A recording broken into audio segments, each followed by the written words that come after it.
आज आपण अगदी झटपट होणारी, बनवायला सोपी आणि खायला खूप मस्त कुरकुरीत खमंग उपवासाची शेव कशी बनवायची हे पाहणार आहेत.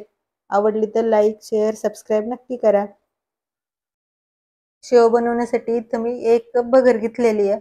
बगर अगोदर 2 वेळा चांगली धुवून घ्यायची आणि दिवसभर सुकवून घ्यायची. दिवसभर फॅनच्या हवेला बगर सुकवून घ्यायची म्हणजे मस्त सुकती. तर हे पहा मी अगोदरच बगर छान 2 वेळा धुवून घेतली आणि दिवसभर फॅनच्या हवेला सुकवून घेतलेली आहे. 1 कप बगर घेतली तर त्याच्यासाठी पाव कप साबुदाणा घ्यायचा. कप नसेल तर एखाद्या वाटीने किंवा ग्लासाने तुम्ही बगर आणि साबुदाणा मोजून घ्या. आणि दोन्ही छान आपल्याला एकत्र करून घ्यायचे आणि लगेच त्याच्यामध्ये इथं आपल्याला छोट्या चमच्याने पाव चमचा जिरे घालायचे. जिरे काही ठिकाणी उपवासाला खातात, काही ठिकाणी खात नाहीत. तुमच्याकडे चालत असले तर घाला, नाही घातले तरी सुद्धा चालेल. सगळं छान एकत्र करायचे आणि आपल्याला गिरणीतून बारीक असं छान दळून आणायचे. तुमच्या जर आजूबाजूला घरघंटी असेल तर तुम्ही घरघंटीतून सुद्धा हे दळून घेऊ शकता. दळून आणताना आपल्याला हे एकदम बारीक असं पीठ दळून आणायचे, जरा पण जाड ठेवायचं नाही. जरा सुद्धा मोठाला राहिलं तर ह्याची शेव चांगली होत नाही. त्यामुळे आपल्याला शक्य आहे तेवढं छान बारीक दळून आणायचं आणि हे पीठ मिक्सरला सुद्धा दळायचं नाही. मिक्सरला आपल्याला पाहिजे असं बारीक पीठ होत नाही. त्यामुळे आपल्या जर आजूबाजूला घरघंटी असेल तर तिथून हे पीठ दळून आणायचं. तर हे पहा मी छान असं पीठ दळून आणलेलं आहे आणि मस्त बारीक असं दळून आणलेलं आहे. आणि लगेच आपल्याला पीठ मळून घेण्यासाठी दुसऱ्या एखाद्या थोड्याशा मोठ्या भांड्यात पीठ काढून घ्यायचं. त्याच्यामध्ये चवीप्रमाणे मीठ घालायचं आणि 1 चमचा लाल तिखट घालायचं. तिखट मी थोडंसं जास्त घातलेलं आहे. तिखट थोडंसं जास्त घातल्यामुळे शेवला छान लाल कलर येतो. हे तिखट नाही आहे त्याच्यामुळे थोडंसं जास्त घातलेलं आहे. तुम्ही तुमच्या गरजेप्रमाणे घाला. सगळं छान मिक्स करायचं आणि त्याच्यात घालण्यासाठी असं मी एक मोठ्या साईजचं बटाटा उकडून घेतलेलं आहे. तर आपल्याला असं छोट्या किसणीने त्याच्यामध्ये किसून घालायचे. बटाटा किसून घेत असताना त्याच्यामध्ये फोडी बिलकुल जाऊ द्यायची नाही. छान बारीक असं किसून घालायचं. तर हे पहा असं छान बारीक किसून घालायचं बटाटा, म्हणजे शेव बनवताना आपली मध्ये मध्ये तुटणार नाही. आणि बटाटा किसून घेऊपर्यंत गॅसवर थोडंसं पाणी गरम करायला ठेवायचं. आपल्याला हे पीठ गरम पाण्यात मळून घ्यायचंय त्यामुळे तोपर्यंत थोडंसं पाणी गरम करायला ठेवायचं. तर हे पहा मी सगळं बटाटा किसून घेतलेलं आहे आणि पाणी न घालता अगोदर आपल्याला हे सगळं पिठामध्ये चांगलं एकत्र करून घ्यायचंय आणि नंतर आपल्याला गरजेप्रमाणे पाणी घालून छान पीठ मळून घ्यायचंय. तर हे पहा मी सगळं बटाटा छान पिठामध्ये एकत्र करून घेतलेलं आहे आणि लगेच आता ह्याच्यामध्ये आपल्याला थोडं थोडं पाणी घालायचंय आणि घट्टसर असं पीठ मळून घ्यायचंय.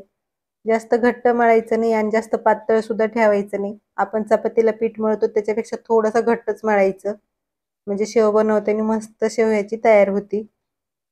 पाणी घालताना एकदम थोडं थोडं पाणी घालायचं आणि पीठ मळून घ्यायचं.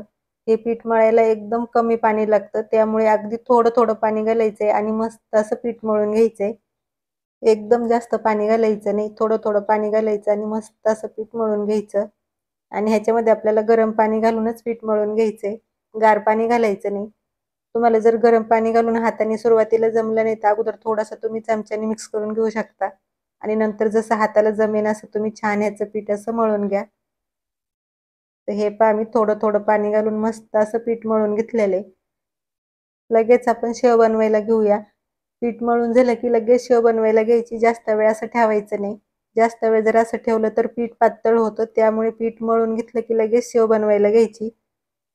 तर शेव बनवण्यासाठी हे पहा मी असा साचा घेतलेला आहे आणि अशी छोट्या होलची मी शेव बनवायची प्लेट घेतलेली आहे. सोऱ्यामध्ये बसून घ्यायची आणि पिठातला असा मोठा एक गोळा काढून घ्यायचा आणि लांबट त्याचा रोल असा बनवून घ्यायचा आणि हे पहा असं सोऱ्यामध्ये पीठ भरून घ्यायचं. सोऱ्यामध्ये पीठ भरून घेताना छान दाबून भरून घ्यायचं, म्हणजे शेव बनवताना मध्ये तुटत नाही. बसन एवढं सोऱ्यामध्ये पीठ भरून घ्यायचं आणि झाकण बंद करून घ्यायचं आणि तोपर्यंत मी गॅसवर तेल सुद्धा गरम करायला ठेवलेलं. तेलही चांगलं गरम झालेलं आहे. ही शेव बनवण्यासाठी तेल जास्त कडकडीत गरम करायचं नाही. तेल जर जास्त कडकडीत गरम केलं तर शेव सोडल्याबरोबर काळी होणार. त्यामुळे तेल थोडंसं मध्यमच गरम करून घ्यायचं आणि हे पहा अशी तेलामध्ये शेव सोडून घ्यायची आणि तेलात शेव सोडल्याबरोबर त्याला झाऱ्या लावायचा नाही. तेलात शेव सोडलं की हे पहा असे त्याच्यावरती बुरबुडे येतात. ते थोडेसे कमी होईपर्यंत शेव पलटायची नाही आणि त्याच्यावरचे बुरबुडे थोडेसे कमी झाले की शेव अशी पलटी करून घ्यायची. आणि फक्त एक वेळा शेवपलटी करून घ्यायची, जास्त वेळा पलटीत सुद्धा राहायचं नाही. शेवपलटी करून घेतलं की फक्त अर्धा मिनिटभर दुसऱ्या बाजूने शेव तळू द्यायची आणि लगेच ही शेव आपल्याला काढून घ्यायची.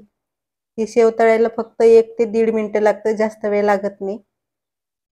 आणि हे पहा मस्त अशी शेव मी तळून घेतलेली आहे आणि किती छान शेव तयार झाली तुम्ही बघू शकता. एकदम मस्त अशी शेव आपली तयार झालेली आहे. तर लगेच आपण काढून घेऊया आणि राहिलेली सगळी शेव आपल्याला अशा पद्धतीने बनवून घ्यायची. आणि सारखं सारखं साबुदाणा खिचडी खायचा कंटाळा आला तर आपण ही अधूनमधून शेव खाऊ शकतो. तुम्ही ही शेव अशीच खाऊ शकता किंवा ह्याचा चिवडा बनवून खाऊ शकता. एकदम मस्त लागतो खमंग. तर हे पहा राहिलेली सगळी शेव मी बनवून घेतलेली आहे. आणि शेव बघताच तुम्हाला अंदाज येत असेल किती छान शेव तयार झालेली आहे. एकदम मस्त अशी शेव तयार झालेली आहे आणि बिलकुल तेलकट वगैरे झाली नाही. आणि त्याच्यामध्ये आपण लाल तिखट घातले त्याच्यामुळे शेवला कलर सुद्धा किती छान आलाय पहा.